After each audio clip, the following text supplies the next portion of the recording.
वारिस साहब, आज DGP madam को आप मिलने आए कोल्हापुर के मामले को लेकर, आपकी मुलाकात हुई तो क्या बात हुई? ये आज हम महाराष्ट्र की डीजी रश्मि शुक्ला साहिबा से हमने मुलाकात की अभी, और हमने उनको पूछा कि मैडम 14 जुलाई के दिन जो कोल्हापुर के अंदर घटना हुई उसके बारे में आपने क्या संज्ञान लिया है, क्या किया आपने? हमको तो जो घटना दिख रही है वो 6 दिसंबर की याद दिला दी हमको। किस तरह से लोग मस्जिद के ऊपर चढ़ गए, कुछ हिंदुत्ववादी के गुंडे, और वहाँ पर हथौड़े से मीनारत को तोड़ रहे हैं, नीचे जा रहे हैं, मस्जिद के अंदर पूरा वेंडलाइज कर दिया, कुरान पाक की बेहुरमती की गई, उसको जलाया गया। इतना ही नहीं, उसके पहले मुसलमानों के घरों में जबरन घुसकर औरतों को मारा, लूटपाट की, बच्चों को मारा, और ये सब हो रहा है और आपका पुलिस प्रशासन देख रहा है। तो आपका पुलिस प्रशासन टोटल फेल हो गया। मैडम, आपने क्या इसमें स्टेप लिया है? हमने यहाँ तक कहा कि जब इसको अनाउंसमेंट किया कि कल हम वहाँ जाएंगे, इल्लीगल अतिक्रमण है वो हम हटाएंगे, ये कर देंगे, जिस नेता ने इस बात का आह्वान दिया तो पुलिस प्रशासन ने उसको जाने की इजाजत क्यों दी? प्रिवेंटिव स्टेप्स क्या लिए? प्रिवेंटिव मेजर्स महाराष्ट्र सरकार ने क्या लिया, पुलिस ने क्या लिया कि इस तरह की घटना नहीं घटे? तो हमको तो ऐसा लगता है कि क्योंकि महाराष्ट्र में चुनाव आने वाले हैं अभी विधानसभा के, तो उसकी तैयारी शुरू कर दी है फडणवीस सरकार और शिंदे सरकार ने मिलके। तो आपकी सरकार तो सिर्फ बैठी है, देख रही है, आपके पुलिसकर्मी सिर्फ देख रहे हैं, और इनको खुली छूट दे दी है उन गुंडों को जाकर लूटपाट मचाने के लिए। मैडम ने हमारी बात को सुना है, उन्होंने हमको कहा है कि अभी हमने 21 लोगों के ऊपर FIR दर्ज किया है, 5 केस हमने बुक किए हैं, उनको पुलिस कस्टडी हुई है, 18 तारीख तक के वो पुलिस कस्टडी में रहेंगे, रिमांड उनको मिला हुआ है, और जो भी कर्मचारी हो, पुलिस वाला हो, कोई भी हो, हम उसके खिलाफ सख्त कार्रवाई करेंगे, उसको सख्त जेल डालेंगे, और हम ऐसा करेंगे कि आगे से इस तरह की कोई घटना न घटे।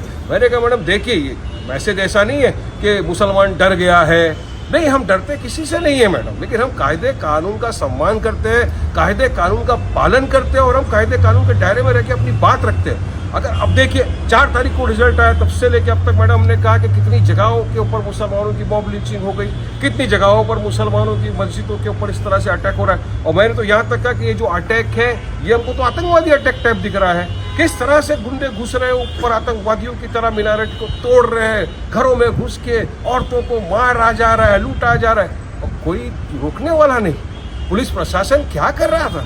तो सारी बातें की है, और हमको यकीन है कि महाराष्ट्र सरकार इसका सख्त संज्ञान लेकर उनको अरेस्ट किया, उनको बेल नहीं हो ऐसा प्रोसिक्यूटर भी अपॉइंट करेगी उनके लिए, और उनको हमेशा अंदर रखा जाए, लंबे टाइम तक अंदर रहेंगे तो अक्ल ठिकाने आएगी। ये सब बात हुई है, लेकिन मैं चाहूँगा कि देवेंद्र फडणवीस जी, शिंदे साहब जो महाराष्ट्र के CM है, वो भी इस बात का संज्ञान ले और गौर करें कि इस तरह की चीज़ें आगे से ना हो।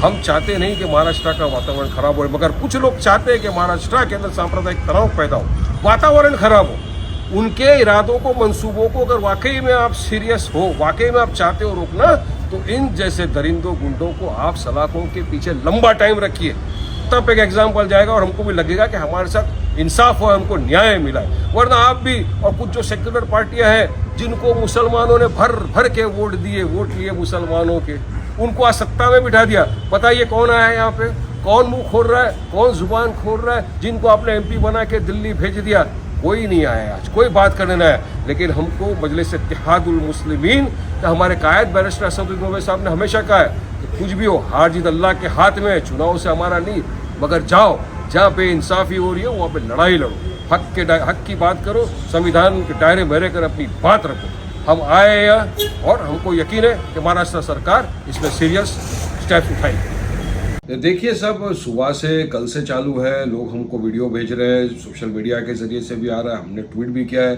किस तरह से महाराष्ट्र के अंदर विशालगढ़ कोल्हापुर में जो जगह है वहां पर एक मस्जिद के ऊपर कुछ हिंदुत्ववादी गुंडे चढ़कर तोड़ रहे हैं, मस्जिद के अंदर तहस महस कर रहे हैं, कलाम पाक की बेहुरमती की जा रही है। पुलिस प्रशासन क्या कर रहा है वहां पर? सब सो रहे हैं क्या? आप देखिए, इतने सारे जो वीडियो है आपको देखकर 6 दिसंबर आपकी नजर के सामने आ जाएगा, जब हमारी बाबरी मस्जिद को शहीद कर दिया गया था। तो हमने बिल्कुल कहा कि सरकार क्या कर रही है, सरकार प्रशासन इसको रोके। अब तो ऐसा लग रहा है कि बीजेपी ने महाराष्ट्र के अंदर चुनाव की तैयारी पूरी तरह से शुरू कर दी है अपनी। उनका तो ये दंगा गंगा इधर ही शुरू रहेगा, वो डेवलपमेंट की तो कुछ बात ही नहीं कर रहे। अब इतनी बड़ी घटना हो गई है, हमने मांग की है कि जो भी ये हिंदुत्ववादी गुंडे थे जो JSR के नारे लगाकर मस्जिद के अंदर घुसे, इस तरह का किया, उनके खिलाफ सख्त कार्रवाई की जाए। सबसे पहले उनको हिरासत में लिया जाए, उनको जेल में डाला जाए और सख्त कार्रवाई करके उनको सजा दी जाए। वरना मोदी जी आपके देश में क्या हो रहा है, सबका साथ सबका विकास की तो धज्जियां उड़े जा रही है। अगर आपको लगता है कि इलीगल अतिक्रमण था, इलीगल वो तो पुलिस प्रशासन है ना, आपको कानून कायदा हाथ में लेने की किसने इजाजत दिया? और इस तरह से आप जाके मस्जिद के ऊपर, मीनारेट के ऊपर आप मारेंगे, ये हम कभी बर्दाश्त नहीं करेंगे। देखिए, हमारी सरकार से साफ तौर से मांग है कि फौरन एक्शन लिया जाए। सीए देवेंद्र फडणवीस जी और चीफ मिनिस्टर शिंदे साहब से हमने गुहार लगाई है। डीजी महाराष्ट्र को बोलना चाहते हैं कि आप फौरी तौर पर कार्रवाई करें, उन गुंडों को अरेस्ट करें। ये हमारी सबसे पहली मांग है।